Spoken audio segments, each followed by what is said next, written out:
दोस्तों, यह कहानी पूरा सुनो। रामनाथ जी दिल्ली के एक सरकारी बैंक में मैनेजर थे। उनकी शादी के 20 साल गुजर चुके थे, लेकिन अभी तक उन्होंने संतान सुख की प्राप्ति नहीं की थी। उनकी पत्नी सुनंदा इस बात को लेकर हमेशा चिंतित रहती थी कि भगवान उनकी कोख में भी एक बेटा या बेटी दे दे। इसके लिए सुनंदा ने हर उपाय करके देख लिया था। मंदिर, मस्जिद और गुरुद्वारे सब जगह सुनंदा ने माथा टेका, कैसे भी उसका गोद भर जाए। उनके किसी दोस्त ने IVF के लिए भी सलाह दिया तो सुनंदा और रामनाथ जी ने 2 बार वह भी कराकर देख लिए, लेकिन वह सक्सेस नहीं हुआ। दोस्तों, सब कुछ इंसान के हाथों में नहीं होता है। किस्मत भी एक चीज होती है। अगर सब कुछ इंसान के चाहने से हो जाए तो फिर लोग भगवान पर भरोसा नहीं करेंगे। उन्हें लगेगा कि इंसान जो चाहे वह कर सकता है। आखिर में फैसला यह लिया गया कि रामनाथ जी का भाई श्यामनाथ, जो कि गांव में ही खेती किसानी करते थे, उनके 4 बेटे थे। उनकी आमदनी इतनी नहीं थी कि वह चारों बेटे को अच्छी तरह से पालन पोषण कर सकें। श्यामनाथ जी का छोटा बेटा, जो अभी मात्र 5 साल का था, उन्होंने अपने बड़े भाई रामनाथ जी को दे दिया, लेकिन शर्त यह रखी कि आपको मेरे बेटे को कानूनी रूप से अपना बेटा मानना होगा। रामनाथ जी इस बात के लिए तैयार हो गए और वह कोर्ट में जाकर अपने छोटे भाई के सबसे छोटे बेटे विनीत को कानूनी रूप से स्वीकार कर लिया। अब वह उन लोगों के साथ दिल्ली आ गया। रामनाथ जी ने विनीत एडमिशन दिल्ली के एक बड़े स्कूल में करा दिया ताकि उसकी पढ़ाई सही तरीके से हो सके। धीरे धीरे समय बीता और अब विनीत 15 साल का हो चुका था और इधर रामनाथ जी भी रिटायर होने वाले थे। रामनाथ जी और सुनंदा विनीत से इतना प्यार करते थे कि उसकी किसी भी गलती पर उसे कभी नहीं रोकते टोकते थे। इसका नतीजा यह हो गया कि विनीत जिद्दी हो गया था। उसे जो चीज चाहिए था, जिद करके अपने माता पिता से पूरा करा ही लेता था। रामनाथ जी कई बार अपनी पत्नी से कहते थे कि सुनंदा इसकी इच्छाओं पर रोक लगाओ, इसके लिए सही नहीं है, लेकिन सुनंदा जी अपने पति को यह कहकर चुप करा देती थी कि कितनी मुश्किल से तो हमें एक बेटे की प्राप्ति हुई है, सब इसी का तो है, मरेंगे तो क्या हम अपने साथ ले जाएंगे। अब विनीत कॉलेज में पहुंच गया था, लेकिन कॉलेज में उसकी गिनती अच्छे विद्यार्थी के रूप में नहीं, बल्कि उस कॉलेज के सबसे नालायक लड़के में गिनती होती थी। माता पिता के लाड प्यार ने उसे इतना बिगाड़ दिया था कि उसकी कोई भी कमी उन्हें नजर ही नहीं आती थी। वह अब शराब भी पीने लगा था। सिगरेट गुटखा खाना तो आम बात हो गई थी। विनीत अब कई दिनों तक रात को घर भी नहीं आता था। जब माँ पिताजी उससे पूछते तो बोल देता था कि दोस्त के यहाँ पढ़ाई करने गया है, क्योंकि एग्जाम सर पर है और हम लोग मिलकर तैयारी करते हैं। one दिन रामनाथ जी की तबीयत अचानक से रात में बिगड़ गई और उन्हें तत्काल हॉस्पिटल ले जाया गया। सुनंदा जी ने जब अपने बेटे विनीत के पास फोन लगाया तो उसका फोन स्विच ऑन ऑफ आ रहा था। उन्होंने उसके दोस्त अमित के पास फोन लगाया। बेटा विनीत को फोन देना, उसकी पापा की तबीयत बहुत खराब हो गई है, उसे बोलो जल्दी से वह हॉस्पिटल पहुंचे। अमित ने फोन पर जवाब दिया, आंटी जी, विनीत इतनी रात में मेरे यहाँ कहाँ से होगा। सुनंदा का माथा ठनका। क्या बात कर रहे हो बेटा, वह तो रोज घर से यही कहकर जाता है कि तुम्हारे यहाँ पढ़ाई करने जा रहा है। अमित ने बताया कि आंटी जी, वह आज तक कभी भी हमारे घर नहीं आया है, बल्कि वह तो कई महीनों से कॉलेज भी नहीं आ रहा है। हमें ऐसा पता चला है कि वह रोजाना रात में बियर बार में जाता है। लेकिन आंटी जी, यह बात विनीत से मत बताइएगा कि मैंने आपको ऐसा बताया है। एक तरफ तो सुनंदा जी अपने पति की तबीयत से टेंशन में थी और यहाँ बेटे की बातें सुनकर और भी टेंशन में हो गई। रामनाथ जी को मामूली सा हार्ट अटैक आया था। सुबह ही उन्हें हॉस्पिटल से डिस्चार्ज कर दिया गया। वह घर आ चुके थे, लेकिन उस दिन विनीत शाम को घर आया। विनीत जैसे ही घर के अंदर कदम रखा, सुनंदा जी ने कहा, विनीत वहीं रुक जाओ, आज के बाद तुम्हारे लिए इस घर में कहीं जगह नहीं है। तुम हमें इतने दिनों से बेवकूफ बनाते रहे कि तुम दोस्त के साथ पढ़ाई करने जाते हो, लेकिन तुम तो वहाँ 1 दिन भी गए ही नहीं। हमें पता चल गया है कि तुम रोजाना रात में कहाँ जाते हो। हमने सोचा था कोई बात नहीं, एक ही बेटा है, जितना तुमने पैसा मांगा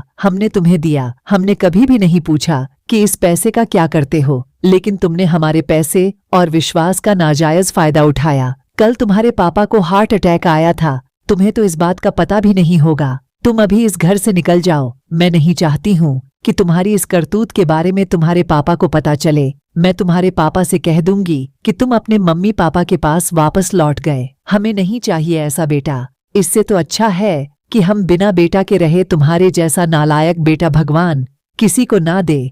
कितने विश्वास से हमने तुम्हें पाला था। विनीत समझ गया था कि अब समझदारी इसी में है कि सुनंदा जी और रामनाथ जी से माफी मांग ले, नहीं तो वह कहाँ जाएगा। और फिर इतनी ऐशो आराम की जिंदगी उसे कहाँ मिलने वाली है। उसका बाप तो वैसे ही गरीब है। उसके तीनों बड़े भाई गांव में ही खेती किसानी करते हैं। उसे भी जाकर खेती किसानी करना पड़ेगा। इससे अच्छा है कि माफी मांगकर बात को यहीं खत्म कर लो। वह सुनंदा जी के पैरों में जाकर गिर पड़ा, माफी मांगने लगा। माँ, सिर्फ एक बार मुझे माफ कर दो। एक बार तो कोई माँ अपने बच्चे की गलती को माफ कर ही सकती है।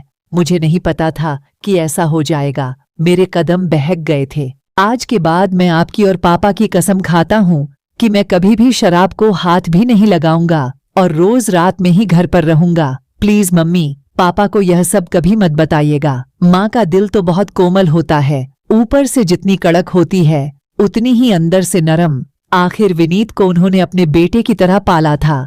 विनीत की बातों से सुनंदा जी पिघल गई और विनीत को माफ कर दिया। विनीत अब घुल मिलकर सुनंदा जी और रामनाथ जी के साथ रहने लगा। वह अपने पापा रामनाथ जी का खूब सेवा करता। रात में सुनंदा जी और रामनाथ जी को दूध देने के बहाने उनके दूध में नींद की गोली डाल देता और रात में घर से बाहर चला जाता। अब रोजाना का उसने यह नियम बना लिया था। रात में ही वह घर भी वापस आ जाता था। सुनंदा जी और रामनाथ जी को कुछ भी पता नहीं चलता था विनीत रात में क्या करता है। सुनंदा जी और रामनाथ जी सुबह अक्सर यह चर्चा करते थे कि कई दिनों से न जाने क्यों अब सोकर उठने पर सिर भारी भारी सा लगता है। उन्हें क्या पता था कि उनका बेटा उनकी दूध में नींद की गोली मिला देता है। वन दिन विनीत जब अपनी माँ को दूध देकर अपने कमरे में चला गया, सुनंदा जी जैसे ही दूध पीने के लिए उठी, हाथ से दूध गिर गया। उन्होंने सोचा अब कौन दोबारा दूध लेने जाएगा। कोई बात नहीं, एक दिन दूध नहीं पीऊंगी तो क्या हो जाएगा। रात के 2 o'clock बज रहे थे। दरवाजे पर खटाक की आवाज आई। सुनंदा जी को यह एहसास हो गया कि कोई दरवाजा खोल रहा है। उनको लगा कि कहीं घर में चोर तो नहीं घुस रहे हैं।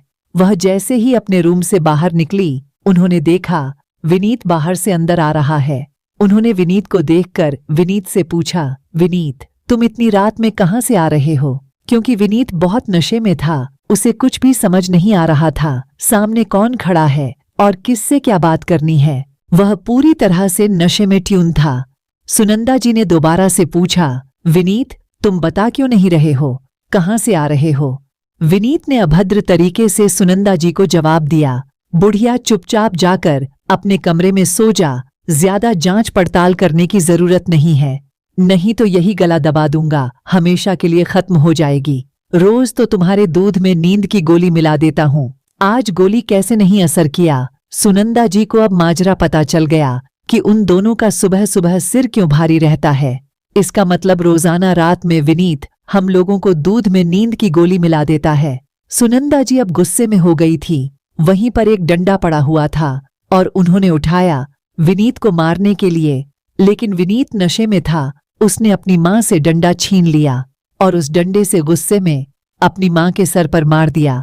चोट इतना गहरा था, सुनंदा जी के प्राण पखेरु वहीं उड़ गए। विनीत को जब पता चला कि अब सुनंदा जी नहीं रही, उसके होश ठिकाने आ गए। 1 मिनट में उसका नशा फट गया। वह डर गया था। उसे लगा पिताजी को पता चलेगा तो उसे जेल की हवा खानी होगी। उसने अपने बचने के लिए अपने पिताजी को तकिए से दबाकर उनका भी काम तमाम कर दिया। घर में जितने भी पैसे और सोने चांदी के जेवर थे, उसे लेकर उसी समय वहां से भाग गया। विनीत एक लड़की से प्यार करता था। उसके भाई का ट्रैवल का बिजनेस था। उनको सब कुछ बता दिया और अपनी प्रेमिका को लेकर दुबई भागने की तैयारी करने लगा। इधर 2-3 दिन हो गए, घर में कोई चहल पहल न देखकर पड़ोसियों ने पुलिस को फोन कर दिया। जब पुलिस आई तो देखी अंदर से सड़ी हुई लाश की दुर्गंध आ रही है। पुलिस जब अंदर गई तो देखा कि सीढ़ियों पर सुनंदा जी की सड़ी हुई लाश पड़ी है और अंदर कमरे में रामनाथ जी की। पड़ोसियों ने बताया कि उनके घर में इनका एक गोद लिया हुआ बेटा भी रहता था, जो 2-3 दिनों से वह भी दिखाई नहीं दिया। पुलिस का शक सीधा विनीत पर हुआ। उन्होंने उसका फोन ट्रैक किया और पता चला कि वह दिल्ली एयरपोर्ट पर है। पुलिस की टीम जल्दी से पहुंचकर विनीत को पकड़ लिया और उसी समय हवालात में भर्ती कर दिया। दोस्तों, यह कहानी एक सच्ची घटना पर आधारित है और इस कहानी से हमें यह सीख लेनी चाहिए कि अगर हमारे पास कोई संतान नहीं है और हम कोई संतान गोद लेते हैं तो उसके प्यार में इतना भी अंधा मत हो जाइए। उसकी गलती को भी आप नजरअंदाज करते जाएं, क्योंकि वह आपके लिए शुरू में तो छोटी गलती लगेगी, लेकिन बाद में इतनी बड़ी गलती हो जाएगी जिसको आप चाहकर भी सुधार नहीं कर सकते। इसीलिए दोस्तों, चाहे आपका गोद लिया हुआ बेटा हो या आपका खुद का जन्मा हुआ बेटा, शुरू से ही उन पर नियंत्रण रखें। यह पता करें कि वह कहाँ जाता है, क्या करता है। दोस्तों, उम्मीद है आपको यह प्रेरक सामाजिक कहानी जरूर पसंद आई होगी। तो फिर मिलते हैं एक और नई कहानी के साथ। तब तक अपने दोस्त को दीजिए धन्यवाद। अगली कहानी के लिए चैनल को सब्सक्राइब करें।